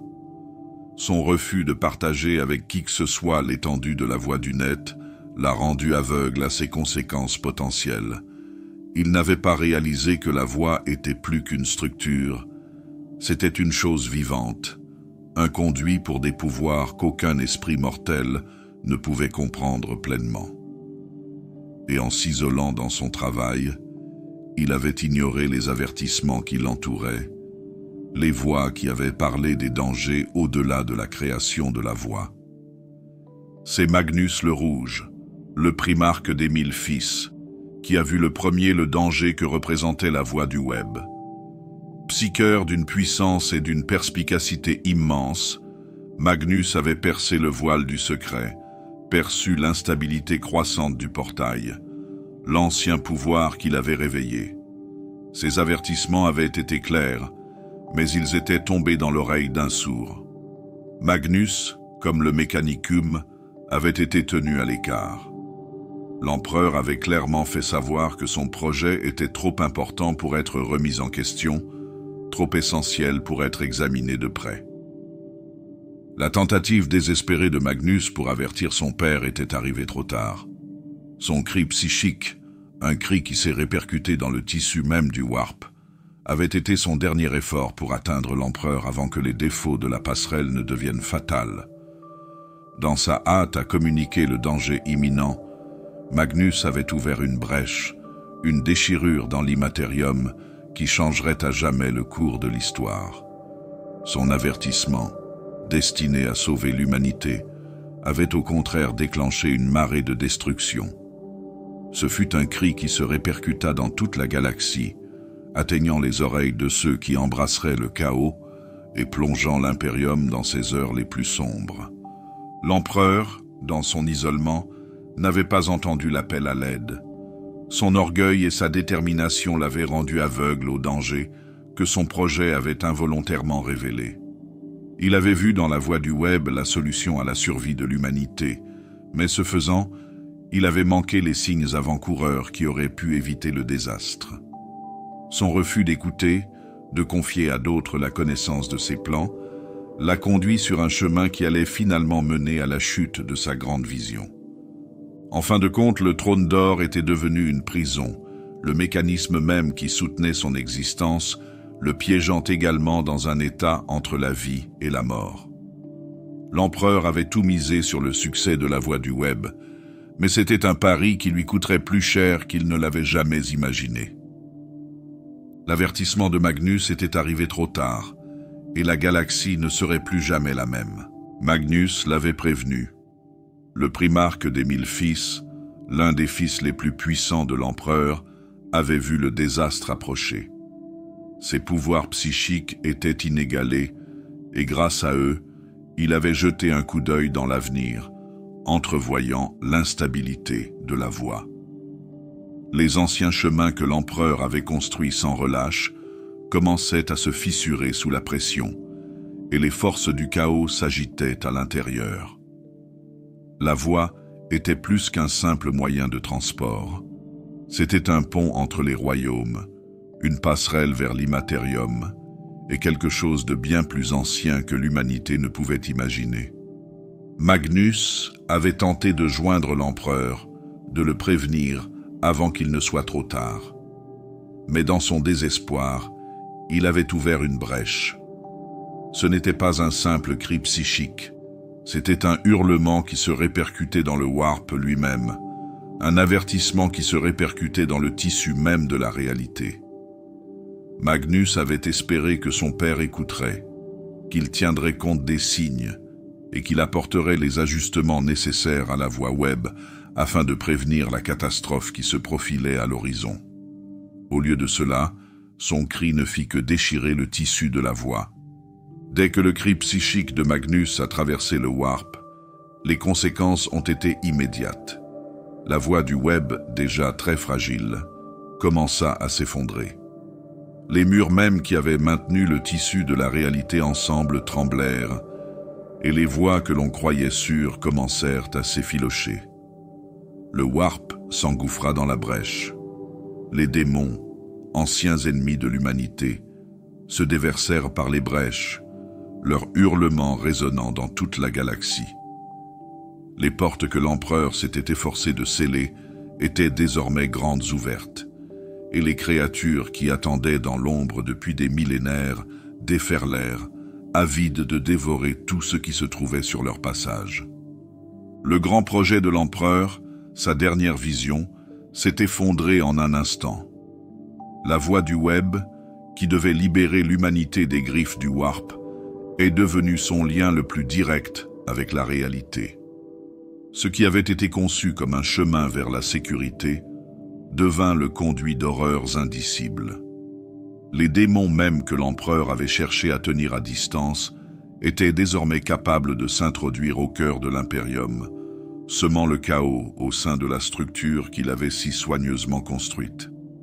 Désespéré, l'empereur se battit avec toute la puissance dont il était capable, utilisant la force même qui avait autrefois alimenté la voie du web pour sceller la faille. Mais il était trop tard. Le mal était fait, et les forces libérées étaient trop puissantes pour être contenues. La passerelle s'est effondrée, et les démons qui l'ont envahi n'étaient qu'un début. L'empereur avait été contraint de se battre sur deux fronts, contre les démons qui se déversaient dans sa création et contre les conséquences de son propre orgueil. Sa grande ambition l'avait rendu aveugle au danger de se mêler à des puissances qui dépassaient de loin l'entendement des mortels. Les actions de Magnus, bien que faites dans l'intérêt de sauver le projet, avaient déclenché une chaîne d'événements qui allait détruire tout ce pourquoi l'empereur avait travaillé. Son avertissement, bien que précis, était arrivé trop tard. Ce qui aurait pu être évité avec une main prudente, une volonté de collaborer avec le Mécanicum et ses fils, était maintenant un désastre qui ne pouvait être annulé. L'empereur se battit de toutes ses forces, mais il n'était plus la force immortelle qu'il avait été. Son pouvoir était immense, mais il n'était pas infini, et face aux assauts du Warp, il était impuissant. Il avait sacrifié une trop grande partie de lui-même dans sa quête de contrôle pour la création de la voie du web, et maintenant, ce sacrifice avait un prix. L'effondrement de la voie du web a marqué la fin du rêve de l'empereur. Sa grande œuvre, qui devait libérer l'humanité des dangers du Warp, l'avait au contraire rapproché des forces mêmes qu'elle cherchait à fuir.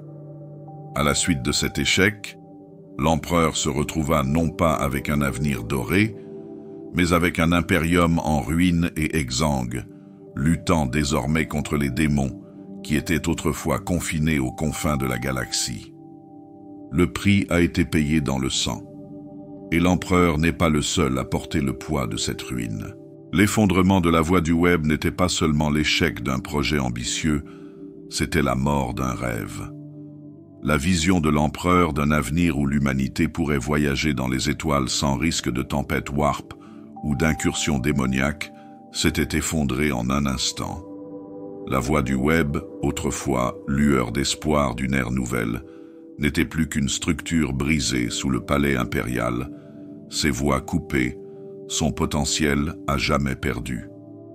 Ce qui aurait dû être un avenir de paix et de stabilité s'est transformé en une histoire de destruction, et la grande ambition de l'empereur a été réduite en cendres. La lutte de l'empereur pour contenir les dégâts causés par l'effondrement de la voie web était féroce, mais vaine. Le Warp avait franchi les fissures, inondant les couloirs que l'empereur s'était tant battu pour protéger.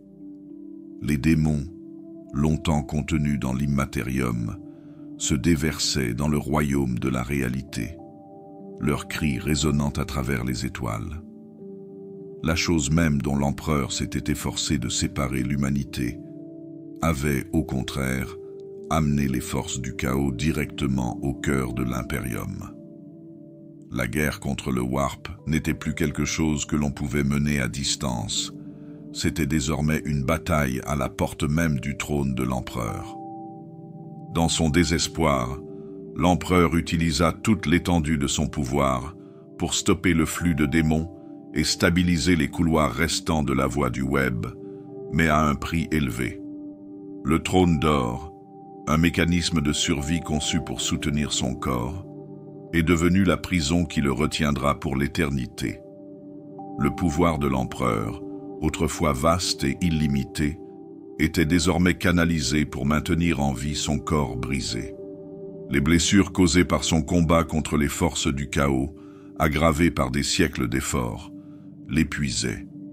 Sa force, autrefois illimitée, était à présent consumée par le dispositif même censé le sauver. Et son esprit, piégé dans ses limites, ne pouvait qu'assister à l'effondrement de l'impérium qu'il avait construit.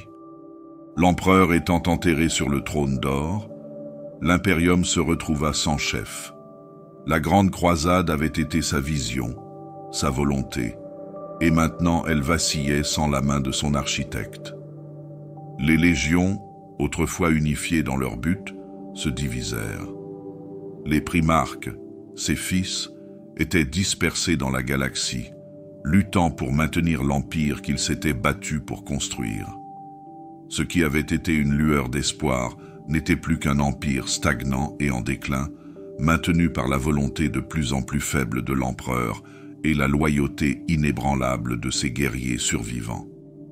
Le Mechanicum, autrefois allié dans les plans de l'empereur, s'était depuis longtemps détourné de ses propres objectifs. Ils avaient été mis au courant du projet Webway, mais n'avaient jamais été informés de l'étendue de son objectif. Leur réticence à faire pleinement confiance à l'empereur et son propre secret les avait conduits à poursuivre leurs propres objectifs. Alors que l'Imperium sombrait dans le désordre, le Mechanicum, dont l'influence ne cessait de croître, devint une force à part entière, plus préoccupé par la préservation de son propre pouvoir que par l'unité de l'Imperium. La mort du projet Webway a rendu l'Imperium vulnérable aux forces du chaos, et le grand rêve d'une humanité unifiée et libérée du Warp s'est éloigné. L'isolement de l'empereur, son refus de faire confiance à ses fils ou à ses alliés, avait scellé le destin de sa grande vision. La galaxie, autrefois à l'aube d'un âge d'or, vacillait désormais au bord d'une guerre sans fin, une guerre qui durerait des millénaires. Le coût du secret était immense. Si l'empereur avait fait confiance à ses fils, s'il avait partagé sa vision avec le Mechanicum, s'il avait embrassé la nature collaborative de l'Imperium au lieu de cacher ses plans, peut-être que la voie du web aurait été achevée. L'humanité aurait peut-être été libérée de l'emprise du Warp. Mais son orgueil, son isolement et son incapacité à faire confiance à son entourage l'ont conduit à sa perte. L'Imperium, autrefois promis à la grandeur, n'était plus qu'un empire fracturé et stagnant, luttant non pas pour son avenir, mais pour sa survie. Le plus grand défaut de l'empereur était son refus de faire confiance. Il avait créé ses fils pour en faire des instruments puissants, mais il ne les avait jamais vraiment préparés à la plus grande menace qu'ils auraient à affronter, les forces du chaos. Son secret, né du besoin de contrôler le destin de l'humanité, les maintenait dans l'ignorance des dangers qui se cachaient dans le Warp.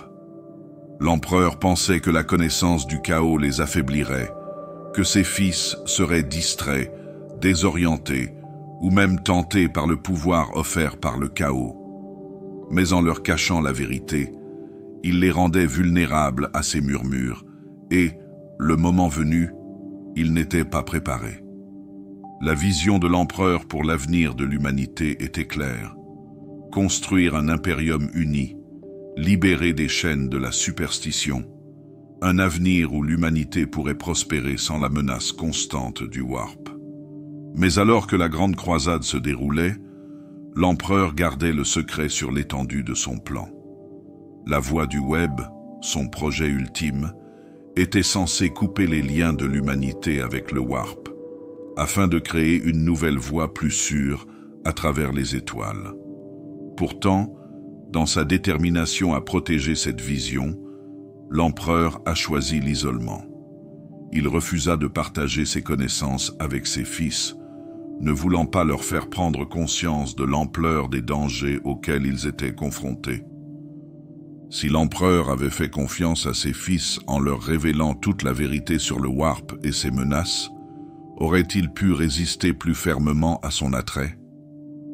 Peut-être que s'ils avaient su ce qui était en jeu, ils auraient été plus unis dans leur détermination. Lorgar, avec son profond besoin de but et de foi, n'aurait peut-être pas succombé aux dieux du chaos s'il avait compris la véritable nature de leur pouvoir.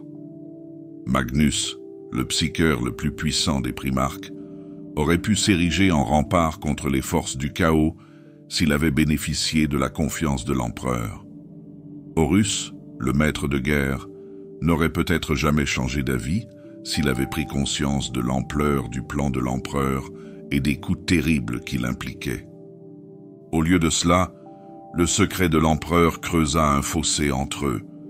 La foi de Lorgar fut anéantie, et, dans le vide laissé par le rejet de l'empereur, il trouva les faux dieux du chaos qui l'attendaient.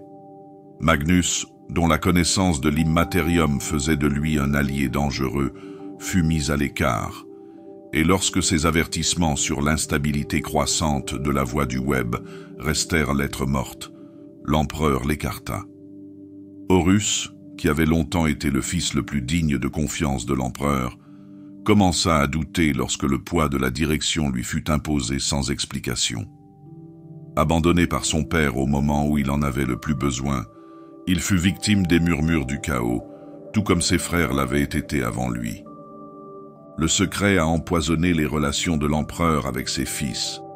Il les avait considérés comme des outils, des instruments puissants et nécessaires à l'exécution de sa volonté, mais il ne les avait jamais vraiment traités comme des égaux. Il ne leur avait jamais confié les connaissances nécessaires pour combattre le véritable ennemi. S'ils avaient su le danger que représentaient le Warp et les dieux du chaos, ils auraient pu s'unir pour le combattre. Ils auraient pu arrêter l'hérésie avant qu'elle ne commence, mais le refus de l'empereur de leur faire confiance a brisé leur unité. Le plan de l'empereur était grandiose, mais il a échoué dans son exécution. Il s'était isolé, croyant que le secret était la clé du succès, mais ce fut sa plus grande erreur.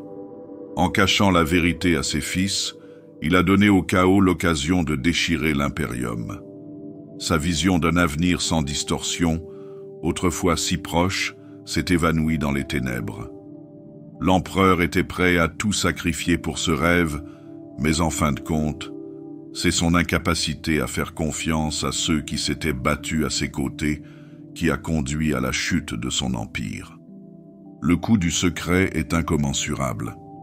L'empereur avait été tellement absorbé par sa vision qu'il avait perdu de vue la nécessité de l'unité, de la collaboration. S'il avait fait confiance à ses fils, l'impérium aurait peut-être pu survivre.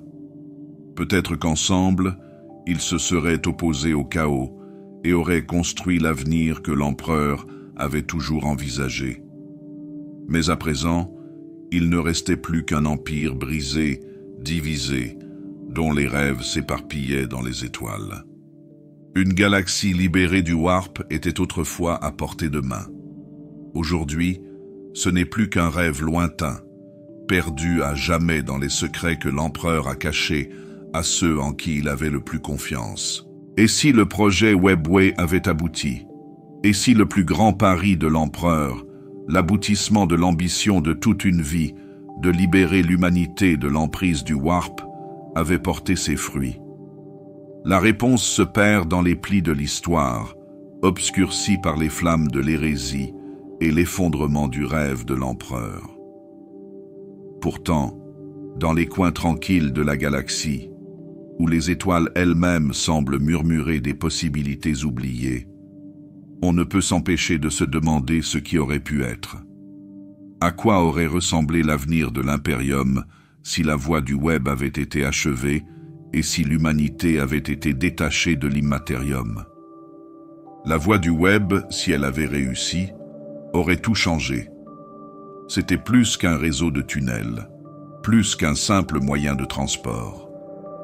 C'était la clé d'un nouvel avenir, un avenir où l'humanité pourrait explorer les étoiles sans craindre les dangers qui ont si longtemps pesé sur son existence. Le Warp, vaste et terrifiant océan, a toujours été le moteur du voyage de l'humanité à travers le cosmos. Mais c'était aussi une malédiction, une menace constante pour tout ce que l'humanité avait construit. La voie du web leur aurait permis de s'échapper, de voyager dans les étoiles en toute sécurité, à l'abri des puissances ruineuses de l'immatérium. L'astronome n'aurait plus eu à guider les flottes, il n'y aurait plus eu la menace constante des démons, des tempêtes de distorsion ou des dangers de la navigation psychique. L'humanité aurait eu les étoiles pour elle seule, libre d'explorer, de s'étendre et d'évoluer sans la menace permanente du chaos. Dans un tel avenir, l'Impérium se serait développé bien au-delà de ses limites actuelles. Avec la voie du web en place, le commerce, la communication et le déploiement militaire auraient été instantanés, sans être entravés par les limites du warp. La galaxie aurait été à la portée de l'humanité, une nouvelle ère d'expansion.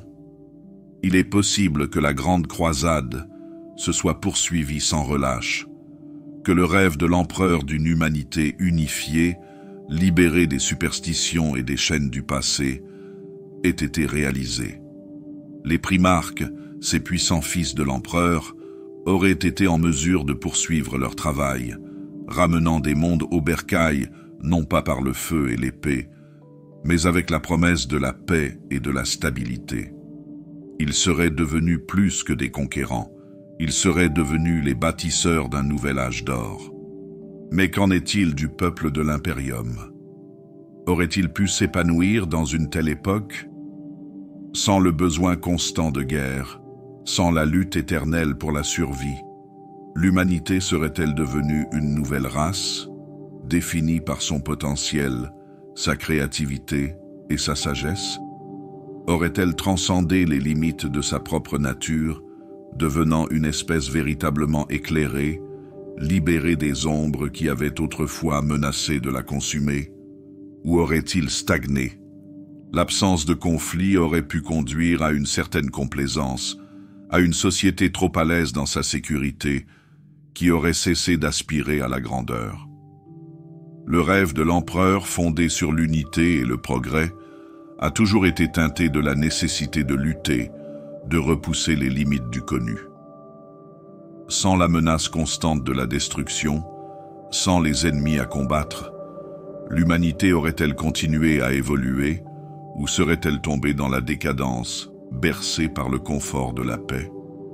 Le succès de la Webway aurait pu annoncer l'avènement d'un âge d'or, mais il aurait pu aussi signifier la chute de l'esprit de l'humanité. Sans défi, l'humanité aurait-elle continué à innover? Ou l'impérium serait-il devenu un empire lié à la tradition, un état stagnant et bureaucratique qui vénère son passé au lieu d'aspirer à un nouvel avenir? Libéré de la menace du chaos, l'impérium aurait peut-être perdu la motivation qui avait fait sa force au départ. L'ambition de l'empereur, née de siècles de conflits, aurait pu être la chose même dont l'humanité avait besoin pour éviter le piège de la stagnation. Mais il ne s'agit là que de spéculation. En vérité, la voie du web n'a jamais abouti. La vision de l'empereur, son rêve d'un avenir au-delà du warp, a été déchirée, et le prix à payer a été sans commune mesure. L'effondrement de la voie du web, l'hérésie et l'éclatement du corps et de l'esprit de l'empereur ont laissé l'impérium en ruine. Le rêve d'une galaxie libérée du chaos, libérée de l'immatérium, s'est évanoui dans le vide. Pourtant, la possibilité demeure. La voie du web n'est pas entièrement perdue. Bien que le grand projet se soit effondré, des fragments subsistent, cachés dans les profondeurs de Terra, toujours vivants dans ses voies les plus anciennes. Les Mechanicum, avec leurs connaissances secrètes et leurs technologies oubliées, cherchent encore des moyens de la restaurer. Il y a des murmures d'espoir dans les coins sombres de la galaxie, de ceux qui croient encore que la voie du web peut être reconstruite, que le salut final de l'humanité peut encore résider dans le rêve qui a failli être réalisé. Peut-être qu'un jour, la voie du web sera restaurée. Il sera peut-être trop tard pour sauver l'impérium tel qu'il est, mais il offrira peut-être une chance de rédemption, un chemin vers le futur que l'empereur avait autrefois imaginé. Ou peut-être que le coût de la restauration d'une telle chose sera trop élevé, et que le dernier espoir d'une humanité libérée du warp restera enfoui dans les ruines du passé. Le rêve a peut-être faibli, mais il n'est jamais vraiment mort. Le projet de la voie du web, une vision grandiose qui portait autrefois l'espoir d'une galaxie libérée des périls du warp, s'est effondré sous le poids de l'isolement et de l'orgueil de l'empereur. L'empereur avait travaillé sans relâche pour construire un chemin pour l'humanité qui lui permettrait de voyager à travers les étoiles sans la peur constante du chaos. Mais l'échec du projet, marqué par l'effondrement de la voie du web, avait laissé l'Imperium en ruine. L'empereur, piégé sur le trône d'or, avait vu son rêve s'effilocher, l'avenir pour lequel il s'était battu s'éloigner dans les ténèbres. Pourtant, malgré les obstacles apparemment insurmontables, il y avait encore des murmures dans les ombres de l'Imperium, des murmures d'une chance de rédemption, une lueur d'espoir que la voie du web pourrait être restaurée. Le passé n'était pas entièrement perdu, et certains pensaient que la clé du salut de l'humanité se trouvait toujours dans les anciens couloirs de la voie. L'une de ces personnes était Belisarius Caoul, l'Archmagos Dominus de l'Adeptus Mechanicus, un personnage dont l'ambition égalait celle de l'empereur lui-même. Caoul avait passé des millénaires à la poursuite des secrets du passé, cherchant à reconstruire ce qui avait été perdu. Ses recherches sur les technologies anciennes, ses études sur les artefacts Xénos oubliés et son travail sur les Marines Primaris avaient déjà commencé à remodeler l'Imperium. Mais la véritable obsession de Caoul, sa plus grande quête, a toujours été la restauration de la voie du web. Il avait vu le potentiel de l'humanité à s'élever au-dessus du chaos, à reprendre le rêve qui avait été celui de l'empereur. Si la voie du web pouvait être restaurée, si ses voies pouvaient être stabilisées à nouveau, l'humanité serait libérée de l'influence du warp. L'Imperium pourrait renaître, plus fort que jamais. Mais le travail de Caoul n'a pas été sans difficulté. La voie du web, même dans son état fragmenté, n'était pas une simple énigme à résoudre. C'était un réseau vivant, plus ancien que l'Imperium lui-même, créé par une race disparue depuis longtemps. Pour le restaurer, il faudrait plus que de la technologie, il faudrait de la compréhension, de la patience, et peut-être une volonté d'embrasser les forces mêmes qui avaient été l'ennemi. L'empereur avait cherché à séparer complètement l'humanité du warp, mais Caoul savait qu'un tel objectif était peut-être un rêve impossible. La voie du web était liée à l'immatérium, et pour libérer son potentiel, il fallait naviguer dans les forces mêmes qui avaient autrefois consumé le rêve de l'empereur. Les recherches de Caoul avaient permis de découvrir des fragments de la voie qui existaient encore, cachés sous la surface de Terra, vestiges d'une époque où l'empereur en avait été le plus grand architecte. Mais même avec les vastes ressources du Mechanicum, même avec les connaissances que Caoul avait accumulées au fil des millénaires, la restauration complète de la voie restait une perspective lointaine. Il manquait des pièces, des clés perdues dans le temps et des dangers cachés dans la structure de la passerelle que même Caoul ne pouvait prévoir. La passerelle, telle une bête endormie, ne pouvait être réveillée sans risque. Les forces qui avaient provoqué son effondrement demeuraient une menace, tapies dans les recoins sombres de l'immatérium, attendant la moindre occasion pour revenir. Pourtant, malgré l'ampleur de la tâche, l'espoir demeure. Caoul n'était pas le seul à chercher des réponses. Dans tout l'Imperium, de nouvelles technologies émergeaient, des découvertes qui pourraient rapprocher la galaxie d'un avenir libéré du warp. La création des Marines Primaris était l'une de ces avancées. Une armée de super-soldats forgés à partir des semences génétiques des propres fils de l'empereur, une nouvelle génération capable de s'opposer aux forces du chaos. Mais les Primaris n'étaient pas le seul espoir. Des rumeurs faisaient état de nouvelles technologies psychiques, d'expériences interdites susceptibles de modifier l'équilibre des forces, d'anciennes reliques capables de percer les mystères de la voie du web. L'Imperium, malgré sa décadence et sa stagnation, avait encore un potentiel de grandeur. Mais la plus grande question demeurait: la voie du web pourrait-elle être restaurée à temps pour sauver l'Imperium de son inévitable chute? L'empereur, désormais enterré sur le trône d'or, ne pouvait plus guider les efforts pour reconstruire ce qui avait été perdu. Son esprit, enfermé dans les couloirs silencieux de sa prison, était hors d'atteinte.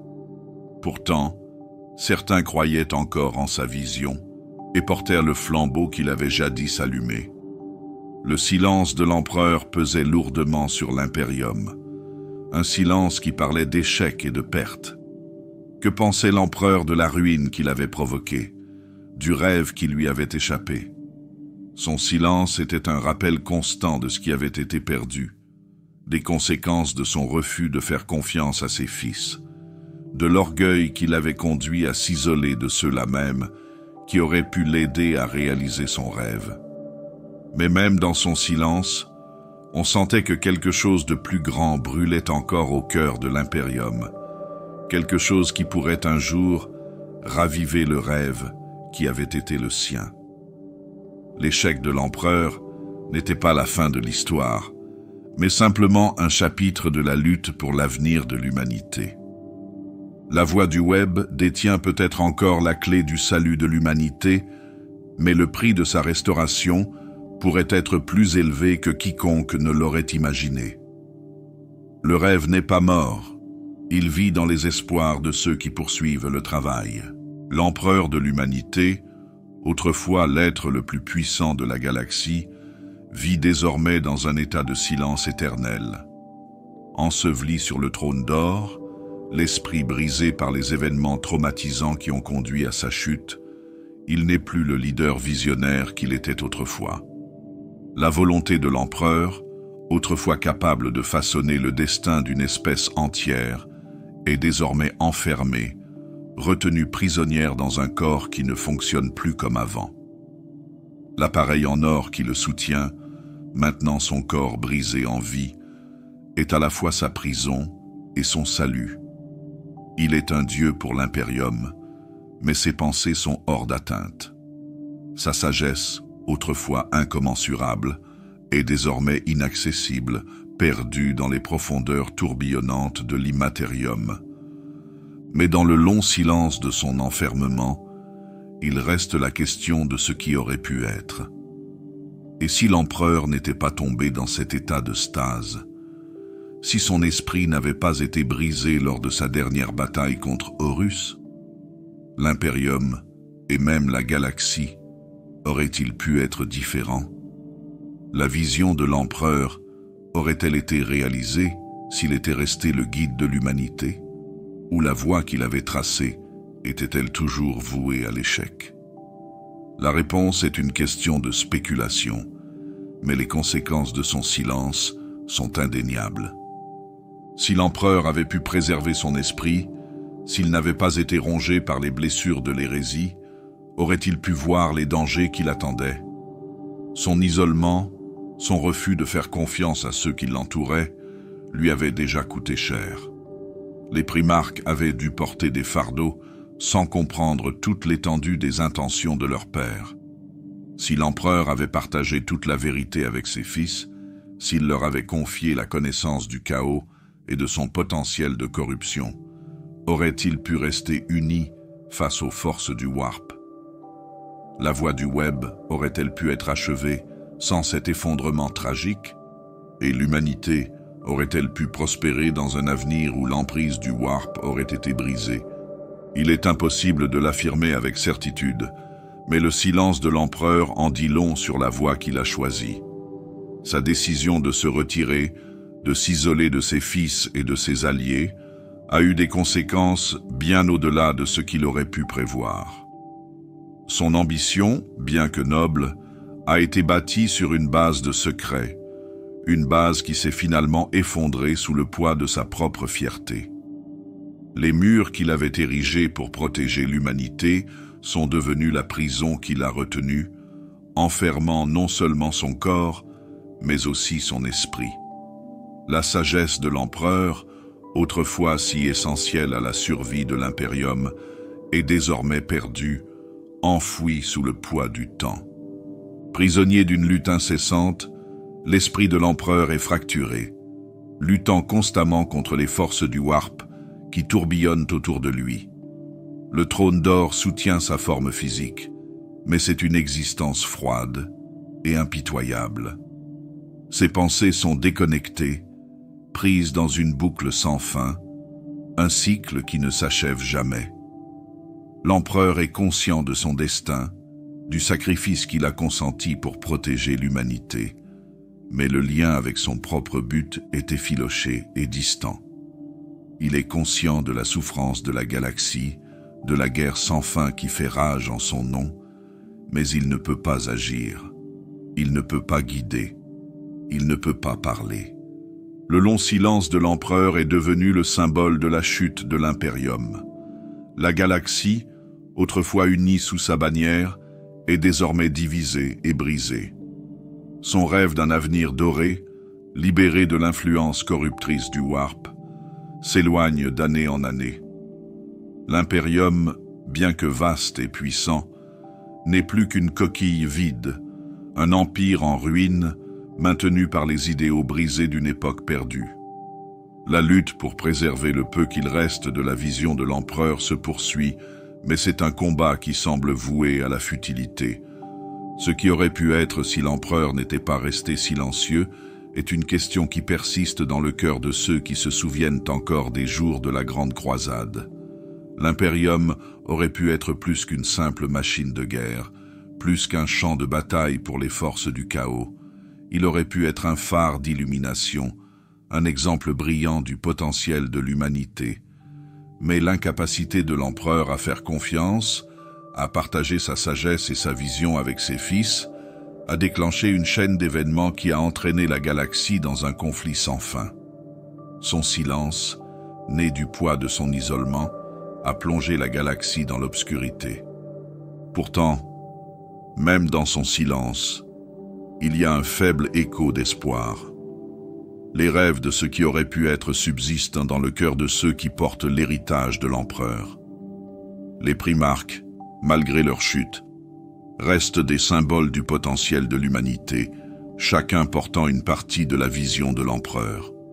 Les forces de l'Imperium, bien que fracturées et divisées, se battent toujours pour le rêve qui les a un jour unis. Et bien que la voix de l'empereur soit silencieuse, sa présence plane toujours sur la galaxie, rappelant ce qui a été perdu et ce qui peut encore être regagné. Le dernier espoir de rédemption réside peut-être dans les vestiges du rêve de l'empereur. La voie du web, la possibilité pour l'humanité de s'affranchir du warp. Mais cet espoir est fragile, et la voie du salut n'est pas claire. Le silence de l'empereur nous rappelle le prix du secret, les conséquences de l'isolement. Pourtant, même dans l'obscurité, la possibilité d'une rédemption demeure, une faible lueur, mais une lueur quand même. L'empereur de l'humanité a un jour rêvé d'un avenir où l'humanité pourrait s'élever au-dessus des ombres du warp. Un avenir où l'humanité pourrait s'étendre à travers les étoiles, sans craindre les puissances ruineuses qui hantent leur existence. Sa vision était celle de la raison, du progrès et de l'illumination. La voie du web devait être la clé de cet avenir, l'évasion de l'humanité du warp, un chemin vers une galaxie libérée des horreurs du chaos. Mais ce rêve n'a jamais été réalisé. La passerelle s'est effondrée, le corps de l'empereur a été brisé, et son esprit a été piégé dans le trône d'or. Ce qui était autrefois une vision brillante et noble est maintenant perdu dans le temps, un rappel tragique de ce qui aurait pu être. La tragédie de la vision de l'empereur ne réside pas dans sa conception, mais dans son exécution. L'empereur a eu la clairvoyance de voir le potentiel de l'humanité, de comprendre que l'humanité pouvait être plus qu'une simple espèce liée aux caprices du warp. Pourtant, dans la poursuite de ce rêve, il s'est isolé, lui et ses fils.